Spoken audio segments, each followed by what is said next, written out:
Assalamu alaikum. I would like you to answer some of my questions. So, the very first question is, what are the most common marriage issues you have been faced in your career up till now? Hi, Assalamu alaikum. So a marriage is essentially a consensual and legally binding union of two people. Historically, it has been between a man and a woman, and so is also the case in Pakistan. So, now I would like you to highlight some issues. For instance, what are some never ending marital issues that you've come across in your career? So one of the most prevalent issues in marriages within Pakistani context is that of domestic violence. In fact, a lot of researches and statistics have shown that more married women, as opposed to single women, commit suicide, and the main reason being domestic violence, while more single men commit suicide, which goes to show how a lot of men take out their aggression within their marriages in the form of domestic violence with their wives. So, now let's move to the third question. So, my third question is, what are the marriage issues people face because of societal pressure or Pakistani culture and norms?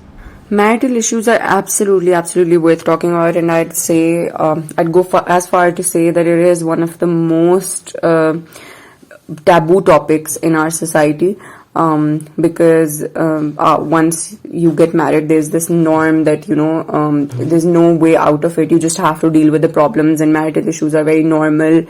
Even when those marital issues are beyond the limits that one person can essentially bear. So I think it is very much worth talking about. I'd actually say it is an endemic that needs to be talked about at this point. It's the need of the hour. So, let's now begin with fourth question. Can you please throw some light on how child marriages and marital rape adds up on marital issues?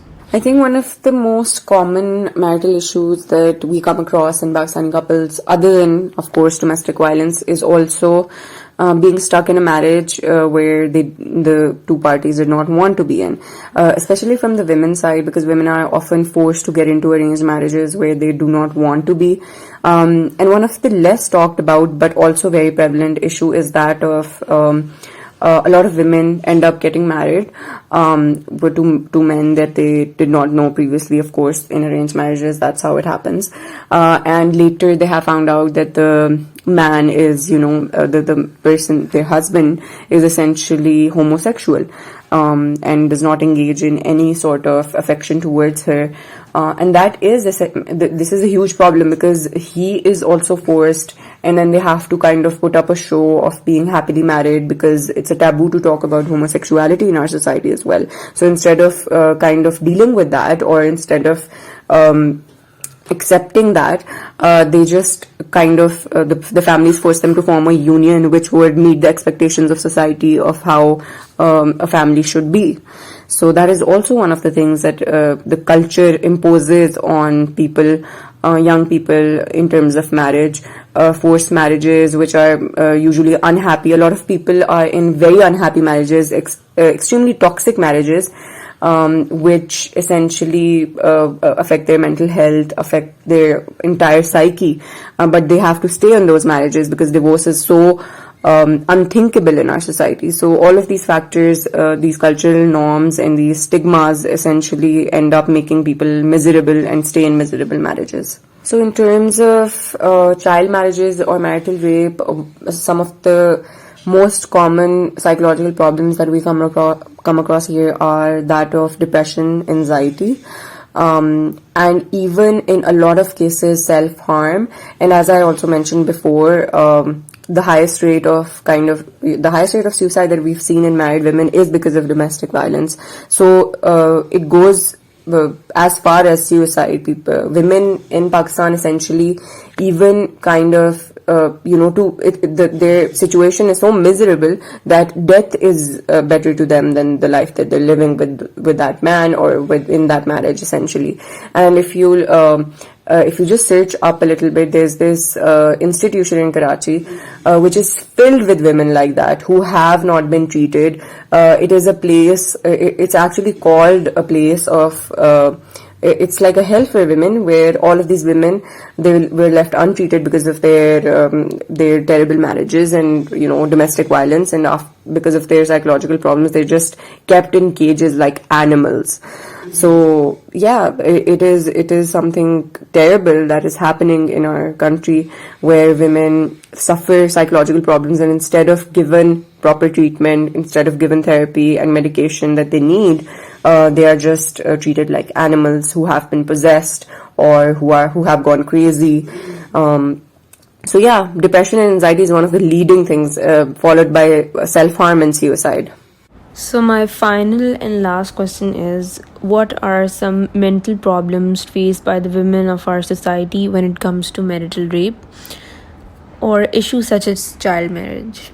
So in case of child marriages, as I mentioned before, depression, anxiety, intimate partner violence, and other than that, we also see a sense of powerlessness. Women who have been forced into child marriages experience, a lot of them even experience a lot of difficulty in childbirth, low self-esteem, all these things. That is what the literature suggests. But I'm sure because these things are not as researched within Pakistan, I'm sure there are much more complex issues that are associated with child marriages other than these psychological disorders as well.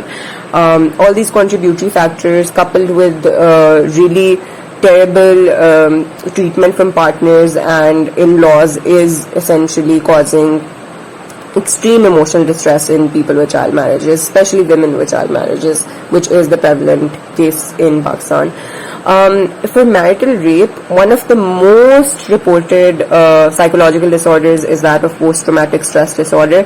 More than 80%, approximately 85 to 90% women who have been maritally raped experience post-traumatic stress disorder. They experience sexual dysfunction.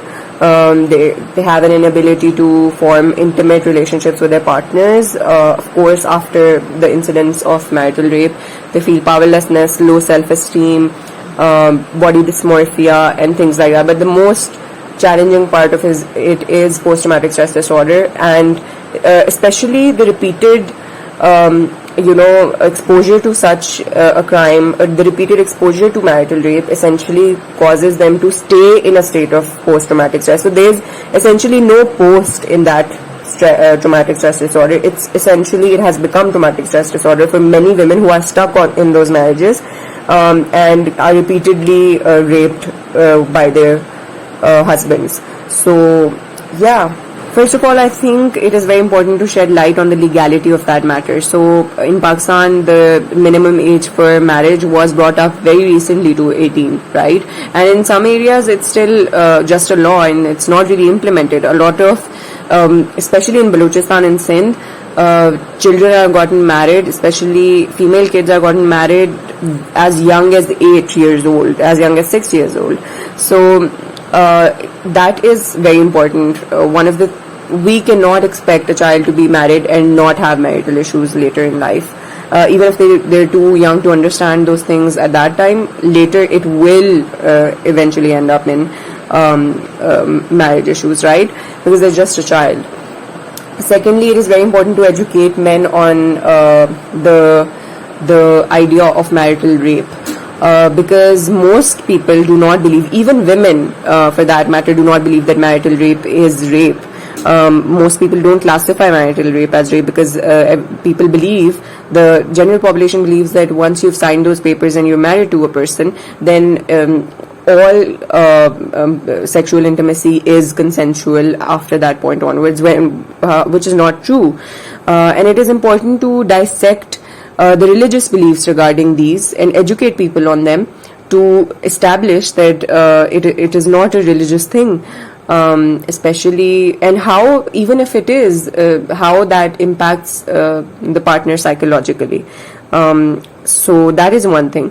Other than that, it is very important to seek marriage counseling. It is extremely important to seek therapy to resolve any conflicts within a marriage. And thirdly, it is very important to destigmatize being single. it is so people do not get into forced marriages when they don't want to or when they're not ready.